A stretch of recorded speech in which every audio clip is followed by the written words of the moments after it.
अस्सलाम वालेकुम रहमतुल्लाहि व बरकातुहू। उम्मीद है आप खैर खैरियत से होंगे। हमने एक बहुत ही इम्पॉर्टेंट लेक्चर की सीरीज़ शुरू की है, काफ़ी लोग उसका डिमांड कर रहे थे। तो आज उस सीरीज़ का पहला लेक्चर है और ये सीरीज़ है इंग्लिश एसे राइटिंग के बारे में, जो कि सीएसएस का एक बहुत ज़्यादा इम्पॉर्टेंट पार्ट है। तो आज हम शुरू करते हैं। आज के लेक्चर के अंदर मैं आपको बताऊँगा मुख्तलिफ़ किस्म के जो एसेज़ हैं जो सीएसएस के अंदर आते हैं, और उसमें से फ़र्दर मोर जो आर्गुमेंटेटिव एसे है उसको हल करने का स्टाइल क्या है, उसकी पहचान क्या है, तो इसके बारे में बात करेंगे। तो वीडियो में आगे बढ़ने से पहले आपने वीडियो को लाइक करना है, चैनल को सब्सक्राइब करना है, और हाँ, दुआओं में लाजमी याद रखिएगा। तो आइए लेक्चर लेते हैं। तो सबसे पहले मैं शुरू करूँगा टाइप्स ऑफ एसेस के बारे में। एसेस की अगर आप मेजरली टाइप्स लें तो बेसिकली दो टाइप्स आती हैं हमेशा सीएसएस के जो ऐसे एग्ज़ाम्स है उसके अंदर। पहली जो टाइप है वो है, उसको आप डिस्क्रिप्टिव ऐसे भी बोल सकते हैं, एक्सप्लेनेटरी ऐसे भी बोल सकते हैं, और दूसरी जो टाइप है वो आर्गुमेंटेटिव ऐसे है। और जिसको बेसिकली आप ये कह लें कि उसमें जो क्रिटिकल थिंकिंग है वो आपकी बहुत ज़्यादा चेक होती है। तो एक्सप्लेनेटरी ऐसे के बारे में तो ये लेक्चर नहीं है, वो हम किसी और लेक्चर के अंदर डिस्कस करेंगे। ये चूँकि आर्गुमेंटेटिव ऐसे के बारे में, तो इसकी पहचान के बारे में मैं आपको बताऊंगा कि आपने इसको पहचानना कैसे है। जो भी ऐसे आप हल कर रहे हैं तो उसके कुछ स्टेप्स हैं ऐसे के पेपर को हल करने के लिए। तो पहले तो मैं आपको वो बता दूं। सबसे पहले आप तमाम टॉपिक्स पढ़ेंगे, और उसमें से जिस टॉपिक में आपको लगता है कि उस पे आपको एक तो नॉलेज है, और साथ में उस टाइप को, उस ऐसे टाइप को, मतलब अगर या तो वो आर्गुमेंटेटिव है या एक्सप्लेनेटरी है, उसको परफॉर्म करने की आपको पूरा एक स्ट्रक्चर आता है, आपको उसकी पूरी टेक्निक आती है, तो आप वो वाला ऐसे चूज़ करेंगे। तो इसमें जो सबसे पहला स्टेप होता है वो ये होता है कि आपने टॉपिक्स जो भी फाइनलाइज करने हैं, जो भी आपने जो जिस टॉपिक पे भी लिखना है, पहले तो उसको आपने परखना है कि ये किस टाइप का है। अगर मैं मिसाल लूँ तो अगर हम पास्ट पेपर्स की मिसाल लें तो उसमें से मैं दो टॉपिक्स बताऊँगा, तो उसमें से आपको समझ आ जाएगी कि कौन सा वाला आर्गुमेंटेटिव है और कौन सा एक्सप्लेनेटरी है। तो आप इस लेक्चर के एंड पे बिल्कुल जो है एक एक्सरसाइज भी कर सकते हैं घर के अंदर पास पेपर से, ताकि आपको समझ आ जाए कि टाइप्स कैसे पता लगती हैं कि ये वाला ऐसे आया एक्सप्लेनेटरी है या आर्गुमेंटेटिव है। दोनों को हल करने का स्टाइल बिल्कुल डिफरेंट है। अगर तो आपने एक्सप्लेनेटरी ऐसे आर्गुमेंटेटिव स्टाइल से कर दिया तो बेशक आपने सारा ऐसे ठीक लिखा हो, आपको जो है बिल्कुल ज़ीरो मार्क्स मिलेंगे। और अब चूँकि ज़ीरो मार्क्स का भी रिवाज आ गया है पेपर्स के अंदर, तो डेफिनेटली आपको मिलेंगे। तो मैं अगर टॉपिक की बात करता हूँ तो मैं दो टॉपिक्स आपको बताता हूँ। जैसे अगर हमें एक टॉपिक है इंफॉर्मेशन टेक्नोलॉजी इज़ अ कर्स और अ ब्लेसिंग। ये आपसे एग्जामिनर ये पूछना चाह रहा है कि इंफॉर्मेशन टेक्नोलॉजी जो है इसकी ये कर्स है, ठीक है क्या, या ये ब्लेसिंग है। तो आपने इसमें एक साइड लेनी होती है। तो इस तरह के जो एसेज होते हैं ये आर्गुमेंटेटिव होते हैं। उसके अलावा ये भी हो सकता है कि क्या आया जो आपसे सवाल पूछा जा सकता है कि क्या जो एक और अगर हम टॉपिक की बात करें जो बहुत ज़्यादा पिछले दिनों सर्कुलेट किया था, कि आया education is necessary for Nations development और डेमोक्रेसी। तो इसमें भी आपने एक साइड लेनी होगी, आप दोनों साइड्स पे बात नहीं कर सकते। और जब आप एक साइड लेंगे फिर उसको कैसे हल करना है तो इस लेक्चर के अंदर मैं बताऊंगा। तो ये आर्गुमेंटेटिव टाइप है।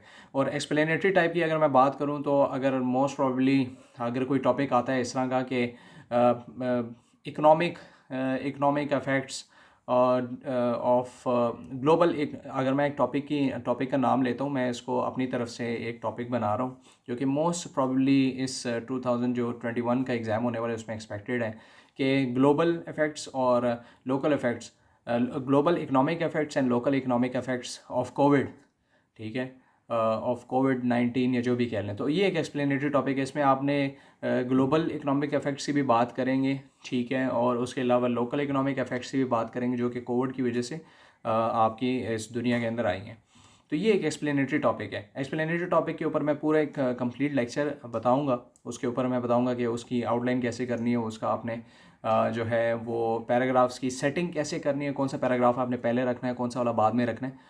तो आज हम लेकिन बात करें आर्गुमेंटेटिव की, तो इसमें से मैं शुरू करूंगा आर्गुमेंटेटिव का जो एक टाइटल है उससे शुरू करूंगा। एक टाइटल के ऊपर हम पूरा डिस्कशन करेंगे। जैसे अब आप ये कह लें कि एक्सपैंडिंग एक्सपैंडिंग या आप कह लें कि ग्रोथ ऑफ आईटी, या एक्सपैंडिंग ऑफ आईटी, ठीक है, इज़ अ कर्स और अ ब्लेसिंग। तो ये एक फ़र्ज़ करें आपके पास एक टाइटल आता है, तो इसको आपने हल कैसे करना है, आर्गूमेंटेटिव स्टाइल से, वो मैं आपको बताता हूँ।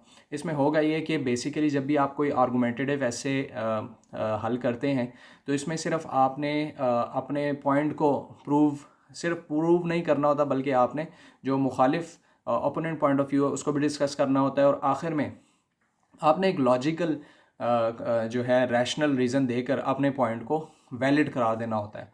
तो इसको अगर मैं टेक्निकल लफ्ज़ों में बात करूं तो ऐसे होगा कि फ़र्ज़ करें अगर आप ये समझते हैं कि आईटी जो है, जो आईटी की एक्सपैंडिंग हो रही है पूरी दुनिया के अंदर, जो इस वक्त एक रेवोल्यूशन आया हुआ है आईटी का, ठीक है, ये एक ब्लेसिंग है। अगर आप ये स्टांस लेते हैं, पहले आप अपनी एक ये साइड लेते हैं, तो होगा क्या है बेसिकली कि पहले आप तो पैराग्राफ्स के अंदर बताएंगे, एक पैराग्राफ के अंदर आप इंट्रोडक्शन लिखेंगे, ठीक है, और इंट्रोडक्शन पे मैं एक अलहदा एक लेक्चर लिखूंगा जिसके अंदर मैं आपको बताऊंगा कि भाई इंट्रोडक्शन लिखते कैसे हैं।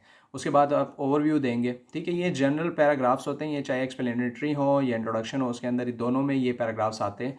आपका जो है इंट्रोडक्शन वाला पैराग्राफ आता है और ओवरव्यू वाला जो पैराग्राफ है, दोनों किस्म के एसेज में लाजमी आता है। उसके बाद जो स्टाइल ऑफ राइटिंग है, वैसे वो चेंज हो जाता है। तो पहले आप इंट्रोडक्शन लिखेंगे, और इंट्रोडक्शन लिखने के बाद आप एक ओवरव्यू देंगे कि बेसिकली आप लोगों को बताएंगे कि हाउ इज़ आईटी या ब्लेसिंग और कर्स। आप बताएंगे कि बेसिकली ब्लेसिंग होती क्या है, ठीक है, और बेसिकली कर्स होती क्या है, नुकसानात क्या होते हैं और फ़ायदे क्या होते हैं, ठीक है, आईटी से, वो आप एक पैराग्राफ के अंदर बताएंगे।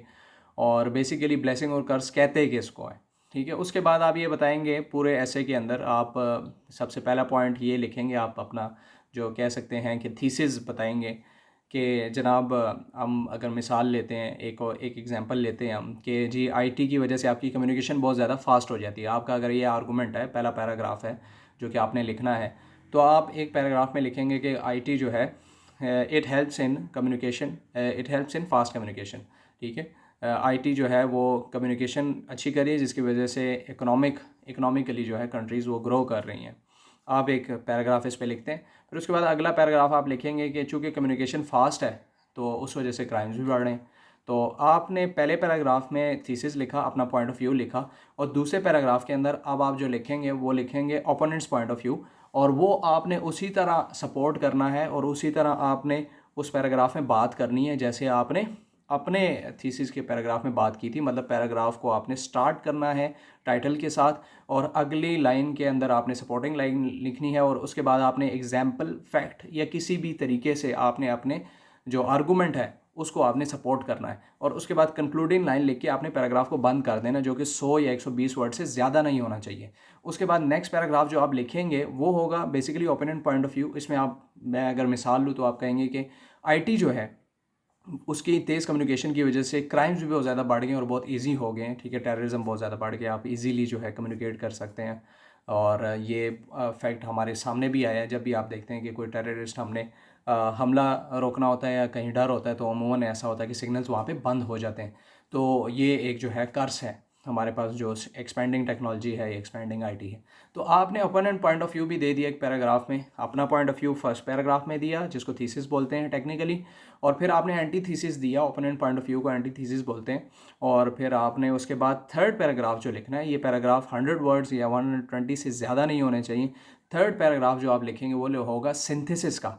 सिंथेसिस का मतलब ये है कि सिंथेसिस में बेसिकली आप कंक्लूजन एक अपने आर्गूमेंट का लिखते हैं कि ठीक है जी, इसकी फ़ायदे भी हैं और नुकसानात भी हैं, लेकिन कोई भी चीज़, मतलब मैं एक एग्जांपल दे रहा हूँ, अगर मैं वो पैराग्राफ लिखता तो मैं ऐसे लिखता कि ठीक है जी, हर चीज़ के फ़ायदे भी हैं और नुकसानात भी हैं, लेकिन जैसा कि एक दुनिया का कानून है कि चीज़ का अच्छा या बुरा होना जो है वो चीज़ के फ़ायदे, चीज़ का जो इस्तेमाल है उसमें बहुत ज़्यादा डिपेंड करता है। जैसे अगर मैं इसकी मिसाल ये लूँगा कि अगर एक छुरी है, ठीक है, तो छुरी हर घर में पड़ी होती है, हर घर के किचन में पड़ी होती है और होटल के अंदर पड़ी होती है, ठीक है, लेकिन कुछ लोग उससे खाना काटते हैं, कुछ लोग उससे जो है फल काटते हैं, और कुछ लोग उससे मर्डर करते हैं।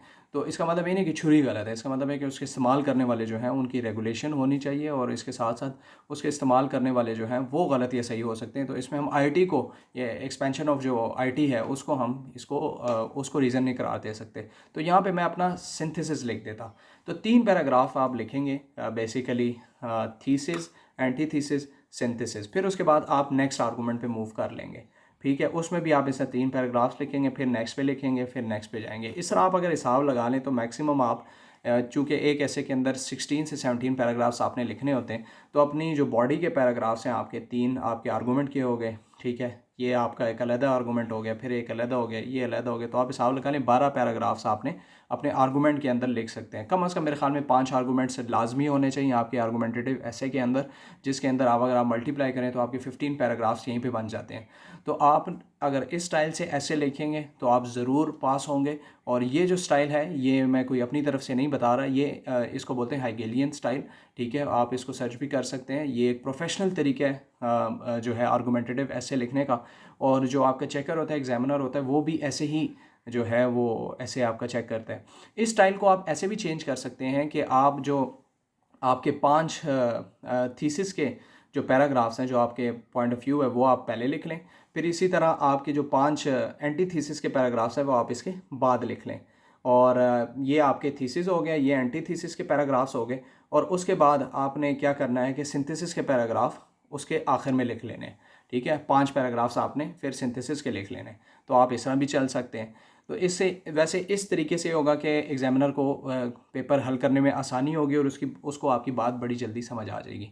और ये जो स्टाइल है जो मैंने आपको अभी बताया, जिसमें आप मेरी उंगलियां गिन सकते हैं कि जो फर्स्ट पैराग्राफ है थीसिस का और एंटी थीसिस का, ये एक जैसा ही होना चाहिए, ठीक है। मतलब अगर आप कह रहे हैं कि आईटी जो है उसके एक्सपेंशन की वजह से कम्युनिकेशन फास्ट होगी, इकोनॉमिकली कंट्रीज़ जो है ग्रो कर रही हैं, और एक जगह आप कह रहे हैं कि उसकी वजह से क्राइम भी बढ़ रहा है, ठीक है, तो ये आपका थीसिस और एंटी थीसिस इसी तरह फर्स्ट लिखा होना चाहिए, और उसके बाद सेकंड, थर्ड, फोर्थ, फिफ्थ, ये स्टाइल भी आप कर सकते हैं। और इसी तरह सिंथेसिस भी आप नीचे जो नीचे आपके सेट ऑफ 5 पैराग्राफ्स होंगे उसके अंदर आप सिंथेसिस भी ऐसे ही लिख सकते हैं।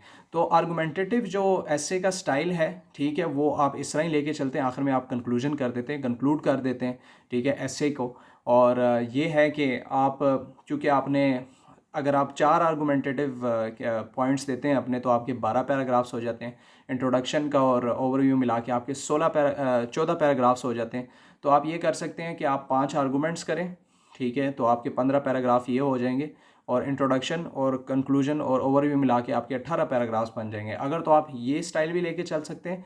आप ये भी कर सकते हैं कि आप 4 आर्गूमेंट्स दे दें, इंट्रोडक्शन दे दें, ओवरव्यू दे दें, तो यहाँ पे आपके 14 पैराग्राफ्स हो गए, कंक्लूजन के साथ 15 हो गए, और 2 पैराग्राफ्स आप जो है वे फॉरवर्ड के दे दें, जो कि आप थीसिस, एंटी थीसिस, सिंथेसिस के बाद 2 पैराग्राफ्स आप वे फॉरवर्ड के दे दें। अपने जो आपने मसाइल बताए उनके आप हल बता सकते हैं, बेशक एक लिख दें, क्योंकि सिंथेसिस में जो है आप जगह जगह वे फॉरवर्ड किसी न किसी तरीके से दे रहे होंगे, और आप कोई ना कोई रैशनल जो है वो बात कर रहे होंगे। तो आप एक पैराग्राफ भी वे फॉरवर्ड का आपने लाजमी देना है, और आपने इस तरह फिर आखिर में कंक्लूड कर देना ऐसे को एक पैराग्राफ लेकर। तो आज के जो लेक्चर के अंदर हमने आर्गूमेंटेटिव ऐसे का जो राइटिंग का स्टाइल है उसमें हमने बेसिकली ये देखा कि आपकी जो पैराग्राफ की सेटिंग होती है, जो पैराग्राफ आपने रखने होते हैं वो आपने कैसे रखने होते हैं। हम आर्गूमेंटेटिव स्टाइल का जो ये एक लेक्चर का एक सीरीज़ है, ये हम आगे भी लेके चलेंगे। इसके आगे 4-5 लेक्चर्स आएंगे, उसके अंदर इंट्रोडक्शन भी मैं आपको बताऊंगा, थीसिस कैसे लिखना है वो भी मैं आपको बताऊंगा। उसके अलावा मैं आपको कुछ आउटलाइंस बना के भी दिखाऊंगा ताकि आपको आसानी हो आर्गूमेंटेटिव स्टाइल का जो ऐसे लिखना है उसको मैं आपको एक बिल्कुल ईजी करके बता दूंगा। At the end of these lectures I am sure कि आपको बिल्कुल जो है आर्गूमेंटेटिव राइटिंग स्टाइल जो ऐसे का है वो आपको बिल्कुल आसानी से समझ आ जाएगा। तो ये तो चूँकि आज पहला लेक्चर था, तो बहुत ज़्यादा लोग इस पे रिक्वेस्ट कर रहे थे कि आप ऐसे के लेक्चर्स भी शुरू करें, तो आज हमारा पहला लेक्चर था। उम्मीद है आपको इससे जो भी थोड़ा बहुत समझ आया हो, तो आपने वीडियो को लाइक करना है। आगे आपने और भी जो इसकी सीरीज़ के लेक्चर्स देखते रहें, इंशाल्लाह आपको फ़ायदा होगा। तो मिलते हैं आपसे अगले लेक्चर में। अल्लाह हाफ़िज़।